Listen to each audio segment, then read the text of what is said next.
I don't think it's a good idea to buy followers or to buy an account with followers. That's never ever a good idea. Brands have a lot to learn from creators. It's a skill, but it's not like it's a skill that you're born with, and if you weren't born with it, it's over for you.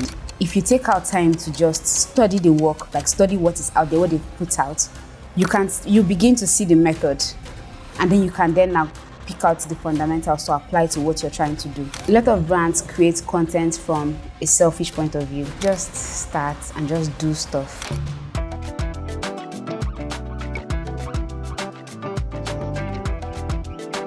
Welcome to another episode of Amazing Exploits with Joshua Lani. My guest today started out creating content, but has now evolved to now shaping how one of Nigeria's biggest banks tells its story.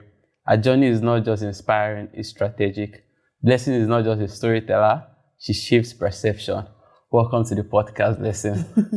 Thank you, Josh. Thank you for that very warm doing? welcome. I'm fine. How are you? Yeah, I'm doing very well, very well. You've had an interesting career journey: content creation, content strategy, community building, and now a brand storyteller, especially in the corporate space. Yeah. How has your journey been like? What was it like moving from that point to going to where you are today? Okay, honestly, it's been seamless. And it's been seamless because all of the roles that I've occupied over the course of my career, they have skills that overlap. So I started as a social media manager, and then went into content creation, and then community management, and then now brand management. And if you look at these roles, like they require skills that look alike. So moving through them has been seamless for me. And also because I genuinely love content. And that was like where it all started. Creating content, writing stories, all of that. Oh, that's interesting. So how do you know what is the next thing for you to explore? Does it just happen randomly, or do you have like a growth trajectory that you're looking or working towards? So yes, I do have I would say a growth wish list, because funny enough, like as much as there are things that, or there are roles that I like when I'm in a lower position. Yeah. And then when I now eventually find myself in that role that was when I was in the lower position, there was nothing I particularly did that took me there. It was more like an accumulation of all the small steps I've been taking. That's what like led to this increase, or not increase, this next step. All of those small steps, like how do you know those small steps to take? Okay. I know there are younger people, there are people just starting out their career, maybe in content creation, content strategy, and they want to grow to become a blessing, or grow to do impact or great stuff, right? How do they know those small steps that they need to be taking at their current level that can add up for them to do much bigger things? So that's a very good question. And the first thing is to take the current role seriously and do exceptionally well in the current role. Because, for example, now a social media manager creates content. But in addition to creating content, they are strategic in the way they deploy the content and in the way they come up with ideas. And those are like, that creating content and being strategic with deploying content or coming up with ideas. It's sort of a fundamental skill like that a brand manager would also need. So imagine a social media manager that does her job so well, his or her job so well, that say they grow they cause significant growth or visibility for the brand or for the business that they are managing. Obviously, it will be a no-brainer for them to grow into a brand manager role. So that kind of like small, focused, intentional execution is what will accumulate to like getting bigger roles, bigger opportunities, bigger visibility, all of that. Yeah, that's like very insightful. Taking what you're doing currently very serious, deliver value, and when it's time, even when the promotion comes or you get to that next level, you're already doing, or you've been doing even the things you need for this new role. You're already the doing skills it before. are there. Yeah, they're there already. The skills are going to be there. That's really cool. So you mentioned strategy, being strategic. I know a lot of people, especially like content creators, sometimes they focus a lot on execution, right? Like they are not tying what they are doing to results. They are not tying it to impact. So how did it happen for you? Have you always been a strategic person, or how did you move from just give me what to do, let me just execute, create video, but now you're not doing a lot of strategy, you are tying it to bottom lines, you want results. So How did it happen for you? So that thing is actually my favorite part about the work I do or the niche that I am in, is that if you're doing it well, the results will be so obvious. Like the feedback is always instant.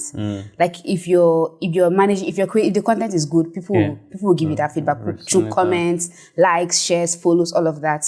So for me, like I like both processes. I like ideation and execution. I like both because if I'm executing something and it wasn't originally my idea, there might be some missing context that I don't have, as opposed to if it was my idea originally. I know why exactly I came up with this idea. I know who exactly the target audience is. And even if I need to pivot, I know how to pivot in a way that I'm not so far removed from where I started.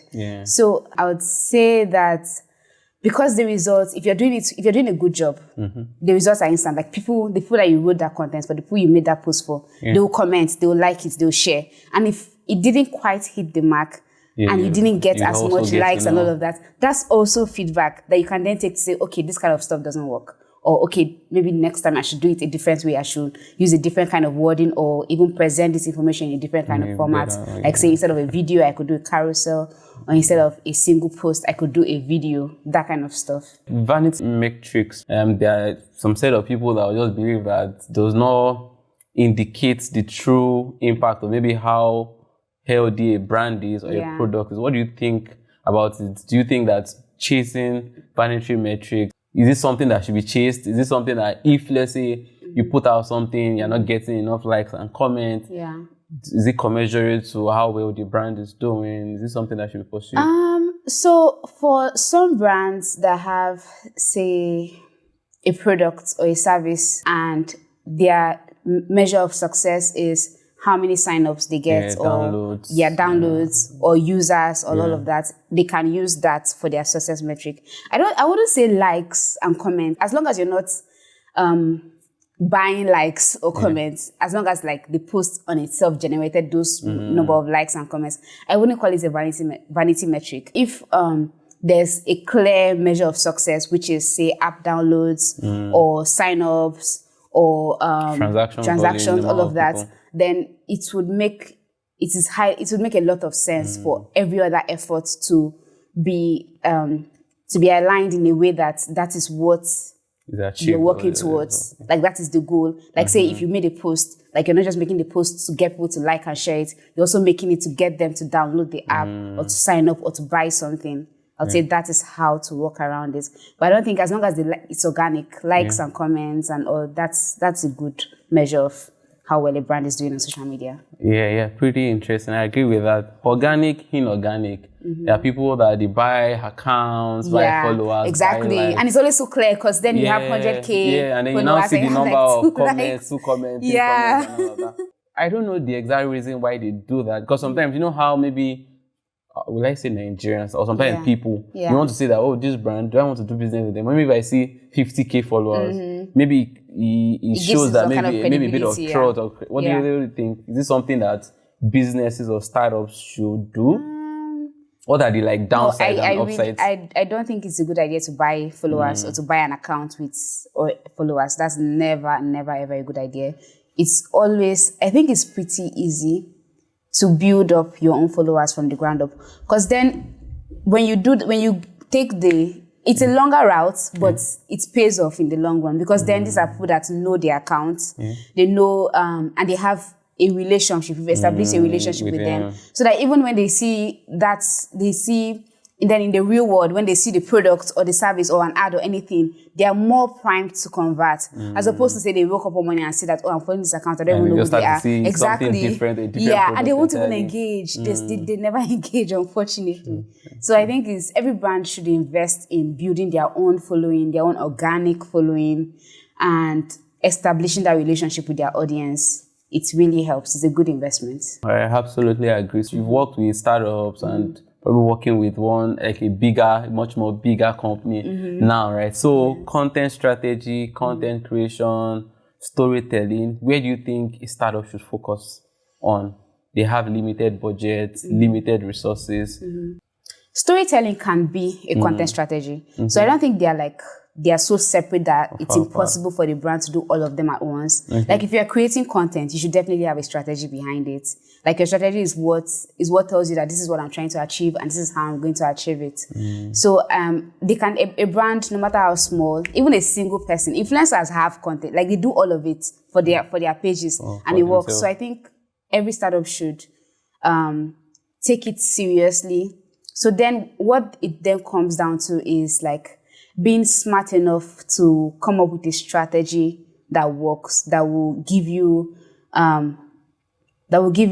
enough visibility or enough results without you spending so much. So I think that's what it will come down to. Being really, really intentional and smart in the way you approach your content strategy and the way you execute it, so that you're not spending so much but you're getting as much results as at the same time. Many business people, founders, might not have the exact information or knowledge on how to go about this, knowing the roles to recruit. So starting out, what would you recommend? Which roles are the most important to recruit first, and which ones can they grow to have once they have more resources? And what should they look out for the people that they want to bring on board? A good social media manager is one role that I think would be important at the start. Because a good social media manager can create content, but it doesn't mean the startup should then burden them with the entire team, with the entire marketing responsibilities. But at least creating content, I think a good social media manager should be able to do that. And I would say a social media manager, a content writer, say if they want the content writer would come in handy for blog posts. And then other SEO activities that will give the brand some visibility on Google search. And then the social media manager is giving them visibility on social media. So I'd say those two are a great place to start. And then depending on how the brand serves its customers, then you can then start bringing in community managers. Because I don't think, not every brand needs a community. The community is a great strategy, but it might not work for every brand. So depending on how their product is or whether or not they need the community, then the community manager will come in. But to start off, I would say social media manager and a good content writer. So those two together should be able to get the job done. Very important for a start. All right, let's talk a bit about the content creation space. You've been in content creation for several years now. So what do you think about content creation in Nigeria currently? How has it evolved over time? Do you think we are doing it right? Do you think we are overdoing some things or not doing some certain things? I think the content creation space in Nigeria is very exciting. Because I remember when TikTok first started, we started with, there were a lot of videos, like I think those ones where they dance along to a song. Right, so it was mostly dancing along to a song. And then we started doing skits. We took skits from YouTube. Now there are skits on Instagram as well. There are skits on TikTok, like full productions. And then now there's, of course, dancing along to trending sounds with controversial hook lines and all of that. Live videos. Yeah, going live, streaming and all of that. I think Nigerians are very creative.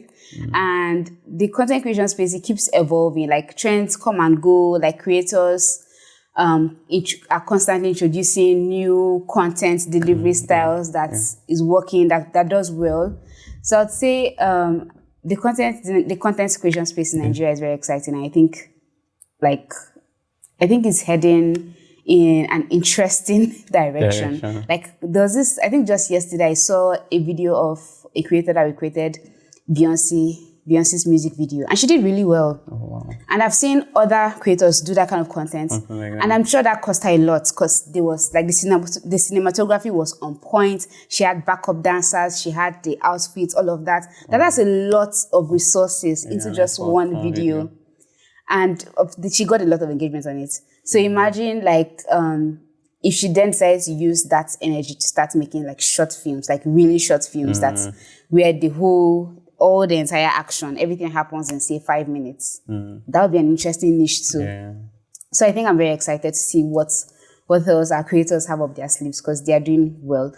They're doing well. I'll say that. Interesting. Yeah, I absolutely agree. New trends, and you see us recreating, and then but then for companies, for startups, how can they maximize what's happening in the content creation space, right? Is this something that brands should, every new trend, should brands just jump on them? We've had cases of brands or company, they jump on some certain trends and then it backfired, or they try to just maybe respond to some tweet and all of that, and then it just goes wrongly. So what do you think? How should startup companies, how should they handle content creation so maximize it? Brands have a lot to learn from creators because a lot of brands create content from a selfish point of view. And by that, I mean, like, it's all about, this is our product, this is what it does, sign up. Right.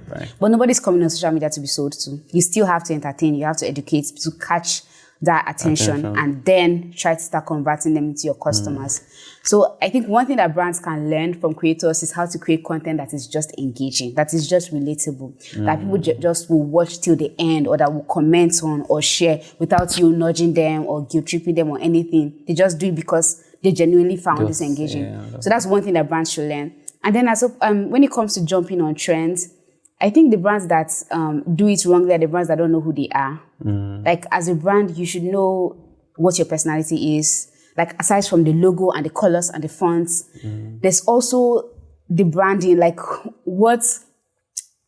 there's also like knowing what exactly the brand stands for. Like what the tone of voice is, like what kind of social issues would the brand comment on, like how is the brand perceived by its customers and all of that. So those are the things that should determine what kind of trend the brand will jump on. And then also, like, it's a no-brainer, like trends that are derogatory towards any group of people, or trends that have, say, explicit words. Those are things that a brand should not go near at all. Then you now start thinking of other trends that even fit into the brand personality to start with.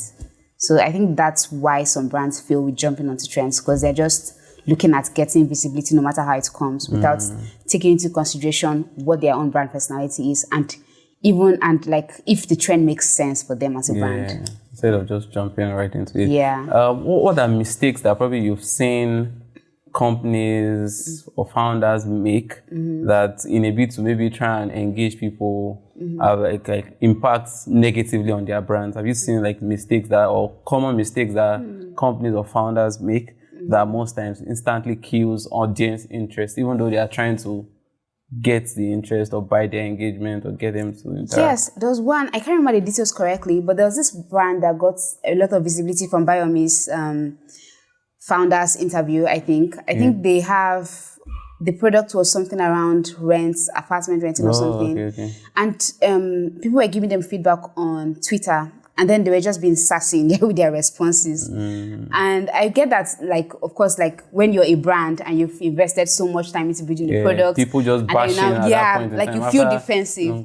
But at the same time, you're still a company, you're an organization. So I think the way they responded to the feedback, being defensive, being sassy, trying to be like Twitter savage as a brand, I don't think that was not good. There are better ways they could have handled it to even like cut those people and make them ambassadors for them. Not ambassadors at Russia, but at least customers at some point. True. Instead of just pushing them aside and just like standing firm on what you do. What do you think about the Saratoga water and the gym guy? Yeah, and then how it became a trend. People are jumping on it. I think people were like, he was doing too much, but I think Saratoga eventually they probably retweeted and still worked with him. I don't know if he's an ambassador, but it's just like an interesting study of how one person can start something and several people can also jump on it. Yeah, and it's also funny because a lot of people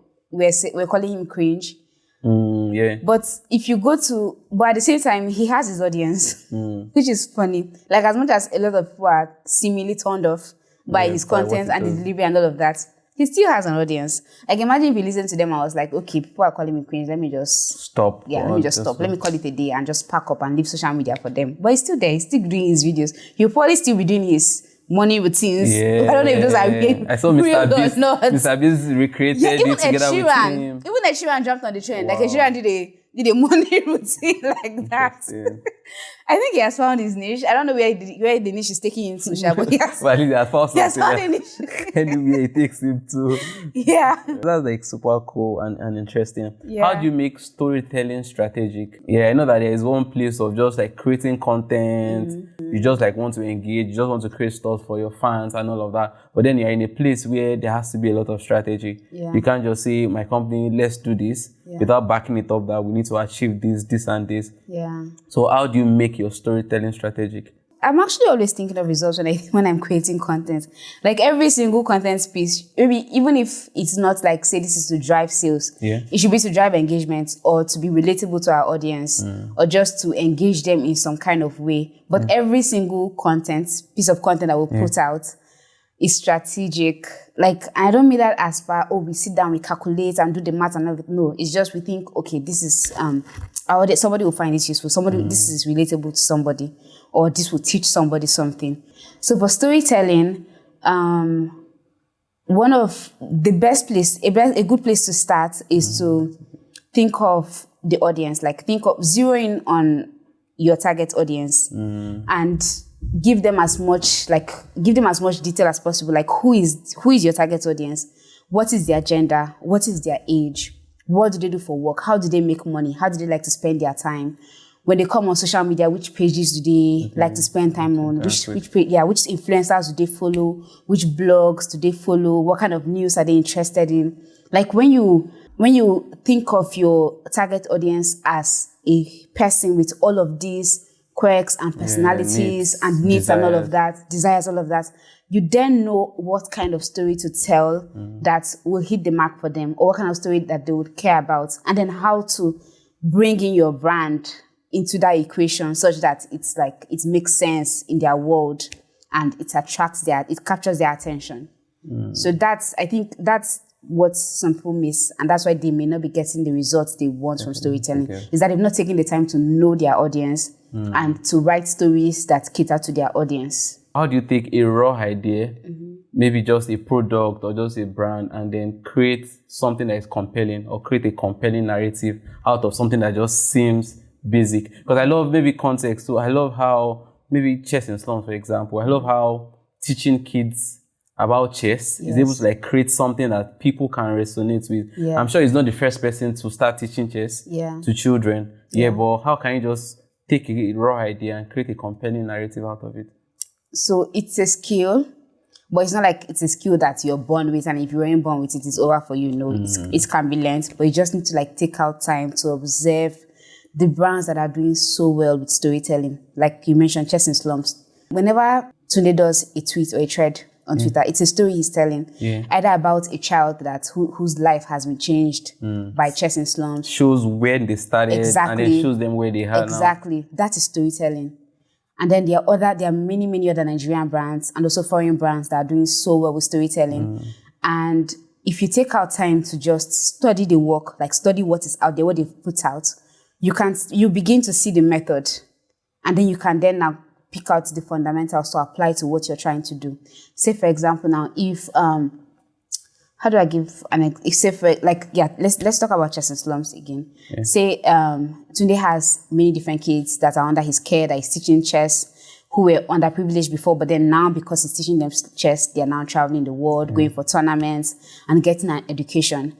And so when he wants to tell stories to get people to rally around this cause and get people to support him, because of course he can't do it all alone. That's where that picking one child and telling the story of how he found this child, all the many impossibilities, or all the many things, struggles, challenges that made it seem like this child is going to be, there's going to be no story to tell about this child, or this child is not going to make it in life. But then despite all of that, the child was able to learn chess, and then now the child is going about doing wonders, winning competitions, traveling the world, all of that. Like that's a story that's definitely going to get me to want to support Tunde, to want to contribute to the cause, to want to help him do more of what he's doing. So that's an NGO. That's a good example for, say, an NGO type of company. But say for a profit company, like company that's out to sell their product. Like if you think about who the target audience is, who this product now, what is the problem that it is solving, and who is it solving the problem for? And you use that to tell a story. that and to tell a relatable story or a funny story, an engaging story, any of that will work. Yeah, thank you very much for that. That was like very insightful. I love what Tunde is doing with Chess in Slum, and we're like seeing the impact in real time. So I know we've spoken a bit about Chess in Slum, but which other brands, maybe apart from Stadium Park, right, that is killing it with storytelling? Okay, Piggy Vest, obviously. Piggy Vest, they do interviews. That's another way to execute storytelling, to interview your audience and have them share, talk about, just have them share their stories. And you do a lot of series around that. Another brand I would say is Duolingo. They do a lot of, there's this, I feel like at some point TikTok is like a different word of its own. There are different terms that if you mention that outside of TikTok, anybody that is not active on the app will never know what you're talking about. So I want to say they have different laws going on. Like stories that if you just happen on the post and you didn't get the backstory, you will not understand what's happening. But then you see that this post has 1 million likes and you're wondering why. What is this joke that I'm not getting? It's because you're not active on TikTok and maybe a trend happened and they're jumping on it. But Duolingo does really well with using content to capture their audience and engage them. That was like pretty interesting. Yeah, seeing stuff that Piggy Vest does, Duolingo, even TikTok, they're like killing it in storytelling. So is there an habit or mindset that has like really helped you over your career journey? The habit is really consuming good content. I think good content inspires good content. So like I genuinely love content. Like I spend a lot of time reading stuff, scrolling on my feed, just going to deep pages with good content, and I bookmark a lot. So because I spend a lot of time like just reading, consuming good content, when I want to create content, I get quality ideas. It just comes up. You've fed your mind a lot. Exactly. I fed my mind a lot. Stuff. Like when they say you can't pour from an empty cup. So yeah, my cup is full with good content that I've consumed. So I would say that is it. Let me make a distinction. There's a difference between like being on social media and say going on blogs, following up on trending gists. It's not about following up on trending gists, because when it comes to when you don't want to create content for your brand, like of course there are times when that trending gist you can use it as it can give you an idea, but other times it's just gossip that may not do anything for your brand. So like actually taking the time to follow creators that are putting out really good content, and then brands that are putting out really good content. That's where it is. That's where you then start to see like the ideas just start coming in your head and then inspiring you, and then you can come up with your own ideas that are almost on that level. And then not to copy other ideas verbatim, just like give it your own tweak. So that's it. To create something unique, right? Yeah. What's the hardest part and most interesting part of storytelling? What's the hardest part? Honestly, I don't think there's a hard part for me. There's no part I would say hard. I would say the execution sometimes might be tricky, but not necessarily hard. And then the exciting part, I think the exciting part is then seeing the audience react to what you've created, and then using that feedback to go on and do something better or bigger than what you did initially. Yeah, cool, right? So do you have a framework or a lens of how you view things in getting your ideas, moving them from the ideation stage to tweaking them until you get something? Because I love, I saw some of your posts as regards the International Women's Day, how we did so well and all of that. So is there a framework that you use to do stuffs that actually get results, that anyone watching now can just steal and just go and implement this blessing strategy? Okay, so I'd say framework is, so most times when you're just scrolling on your feed, you can see a post that inspires you, and then you just go and like write it down. So I have a document where I just brain dump many ideas, and then later on I can come back and start fine tuning. But that first draft it really helps a lot. So just having a draft where you can just write down random interesting ideas, and then later you can come back and then fine tune, because now you have something to build upon. So I think that's the framework. First, just have a draft, and then you can start perfecting it. And again, consume good content. That is, consume good content, and then create as much as possible. Just keep creating, because the more you do, the better at it you get. A viral video or a consistent message over time, which one would you choose and why? So in my experience, both happen. Like you don't have to trade off one for the other. Because sometimes, so if you have a viral video, and then, so I saw this video of this girl that tagged. She made a video. The video went viral, almost 1 million likes. And she said she tagged Dochi, that she wants to make her dress for the Met Gala. And she did not have a business page. So a lot of people in the comments were like, this is such a wasted opportunity, because if Dochi comes here and she cannot even see a business page, to see your work, to gauge if she can even, to see what you've done, to know if she can then hire you for this thing you're asking her to hire you for. It was then, I think the video had gotten up to 500 likes, but she then went to go and create a business page. And you see, all of that visibility was for nothing. Well, maybe not for nothing. Maybe of course she can still go viral again at different points in the course of her life. But that particular time, she couldn't capitalize on it as much as she could have if she already had those consistent posts that shows what she can do and what she has to offer. But then at the same time, most times, I've seen people that put in the consistent small posts, and then one of those posts goes viral. And then when the attention comes, people can come on their page and know what exactly is happening here and what exactly they can do with this information. So it is not one or the other. Two of them really, really coexist. Yeah. Oh, interesting, right? You work in the corporate space. How are you making sure that you create something that is nice, engaging, connects with people, but it's still not overboard, or something that can put the company in a negative light?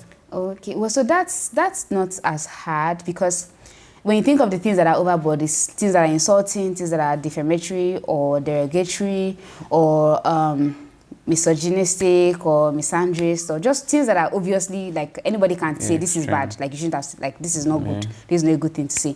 So as long as you're avoiding all of that, you're good for the most part. And then coming up with creative ideas, because there's a lot of regulation, which sometimes can feel like it's infringing on your creativity. But still, there's still a way to work around it. Like when you think of it long enough, the idea will come. The idea that defies all the odds will come. Yeah, just spend time. Just spend a little more time thinking and tweaking and imagining stuff and all of that. Beautiful. All right. Yeah, you had mentioned, like, could be difficult sometimes, especially working with people. You'll be in a lot of meetings with executives, determining, creating stuff, talking about ideas that can really move the needle for the company. So do you feel any imposter syndrome at any point in time, and how do you manage that, even while maybe in meetings with executives? How are you able to still drive your point? Yes, I do feel imposter syndrome sometimes, but then I remember that I got into there based on merit. So I'm there because I should be there, and that's what does it for me. Just remembering that I'm there because I should be there. Like I got hired, I got here based on my merit, and I'm not an imposter. Like it's hard because imposter syndrome can be so even when you're aggressive. Like you've done amazing stuff, but at that point in time it just creeps up. And but you just have to tell yourself that you're here because you should be here, and say it as much as you need to say before you start, and then you start believing it at some point. So I know that people, probably young people watching, trying to also grow their career, and once you think of like content creation, sometimes you don't feel as if it could box you in a way, but then you were like able to come out of that and like find a footing in the corporate space, and now doing storytelling, making much more impact on bottom lines for a big organization. So how did you like move into that space? I learned about LinkedIn. LinkedIn is such a good resource for anybody who wants to be in the corporate world or wants to get jobs and get hired for roles. So my first ever job was as a PA and social media assistant. And then after that job, I then got to work at Zikoko. And that was like, I think, my first introduction into a structured workspace where my role is to create content. And that is literally my job. And I get paid at the end of the month to just create content. And then after Zikoko, I worked as an agency and then a startup, and then now where I am. So LinkedIn really helps, like being active on LinkedIn, sharing what I know on LinkedIn, talking about my work on LinkedIn. That really helped with getting me attention from recruiters and getting me recruited into certain roles. And then also my network, like people that I've worked with before, that know what I do and how good I am at what I do, and then they always refer me for opportunities. So I'd say putting myself out there on LinkedIn and then building a network, because there was this year where I really took networking seriously. Like every weekend I was at a conference or an event where I would meet people and all of that. So yeah, just taking the time to build a network. And building a network is not just about like exchanging contacts, like providing some kind of value to the person, so that the person knows what you can do, and when there's an opportunity that fits you, they remember you, like you're top of mind for them. So yeah, that's it. That's like pretty cool and very, very insightful. But over your career journey, were there courses that made a lot of difference for you, or what courses would you recommend for people that want to keep growing? Yeah, how do you improve your craft? I know, consume good content, quality content, but is there any structured training that you had to undergo that was very helpful in your career growth? Oh yes, there was one, the Red X boot camp, but it wasn't online, it was physical. Oh, okay. And it was, I think, a month. It went on for a month, where they taught us basics, fundamentals of public relations, marketing, brand management. That was one structured course that's really, really helped me and gave me a lot of insight into where I could be. That was just before I joined Zikuku. And then, and funny enough, that was where I met the person that got me the role at Zikuku. Oh, wow. So, like, all those interactions, they sort of compound. Like, you may not realize it at the point, but then later on, like, that connection just connects you to something else, and everything makes sense. So I'd say that. So boot camps, I would recommend boot camps.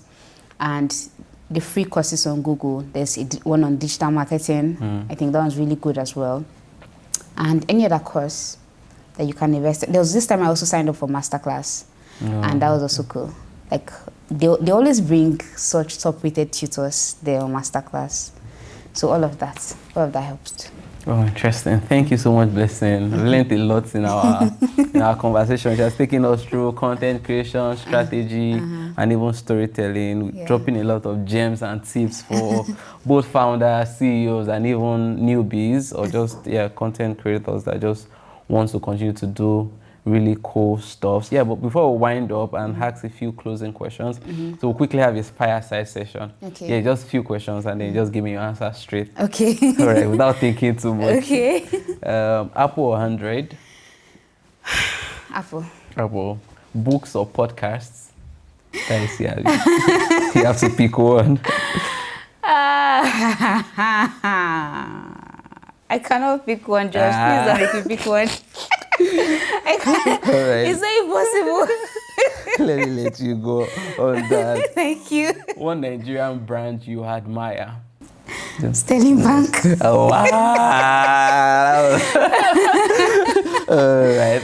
One campaign that you really love so much that you wished you were the one executing such campaign? You tell me later. Yeah, I'll tell you later. Closing this episode, which has been very, very interesting, was there a person or a book that shaped your creative mindset? Yeah, a book that shaped my mindset. I'll say every book by Chimamanda Ngozi Adichie. Yes, I love the way she weaves words together. Yeah, it's always so beautiful to see and experience. And yes, I have an answer. Nike campaigns. Those are the ones. Every time I see the execution, I wish I was part of the team that brought this to life. Cool, yes, cool, and they are such a good example for storytelling as well. Yeah, and you've been consistent for several years. I love how I've read the Michael Jordan story, right? How they started with him. I think he wore a red sneakers, and then the NBA had to like ban him. Probably pleased something for him doing that, but then they picked that exact thing and decided to go all out. Probably rebranded it, and that became like a very major story that they told, and people bought into anything Jordans. Became very popular. I really love how they do that. Nike is just a masterclass in how a brand can use storytelling to even drive sales, which is funny because they never really outrightly sell shoes. They just sell the lifestyle associated with their shoes, and it works wonders. So Nike. Really, really cool. All right, what's your vision for how African brands can compete globally with storytelling? So I would say just not being scared to tell like true Authentic stories. Like, instead of replicating what the stories that the West is telling, like tell our own stories. I think that's something that is missing out. We are doing well, but most times we are still trying to recreate what is working for the West, forgetting that we have our own unique stories, because we are a different kind of people. Our culture is different. Our lifestyle is different. Like, if we told more stories that represent our realities, then that is something that would work better for us. Any final words for people looking out to build a career in content creation, strategy, community building, and storytelling? I would say just start and just do stuff. Like, don't be scared. Don't think it's too cringe. Oh, nobody will like this. Oh, is it even that good? Just put it out there. And then iterate. Like, just do. Like, there's so much power in doing. Like, you can think and strategize and overthink and all of that, but if you've not put out anything, if you've not started, then you cannot grow. You're just still in your head. You're just still an idea that, you know, that nobody knows, nobody can like, nobody can share, nobody can critique, and all of that. So just start and just do. Like, don't worry about all the things you don't know yet. You figure it out as you're going. You definitely figure it out. Like, most times clarity comes when you're doing. So just for people not to be scared by what they think they don't know, and just use what they know and what they have. And then also don't feel shortchanged or handicapped by what you don't have. Say you don't have a camera or you don't have a mic or anything. Just start with what you have. And eventually the growth will come, and then you can get all those things that you wish you had when you started. More like having very healthy bias for action. Just take action. Don't overthink it. Exactly. Just create. And once you start doing it, it keeps getting better. It keeps getting better. Can improve. Thank you very much, Blessing Onyelobi. Hope I did not bother you. I did not bother you. Pronounce it properly. Onyelobi. Onyelobi. Yes. All right. Thank you so much for coming. It was great having you. It has been very, very insightful, and I'm sure that listeners on audio platforms, people watching even on YouTube or any other platform, must have learned one or two things from our conversation. You can let me know in the comment section what stood out for you from my conversation with Blessing and what you would also be implementing. Blessing is doing really cool stuff. You should check out brilliant work she's doing with Sterling Bank. Thank you guys for watching. I'll catch you guys on the next one. Bye.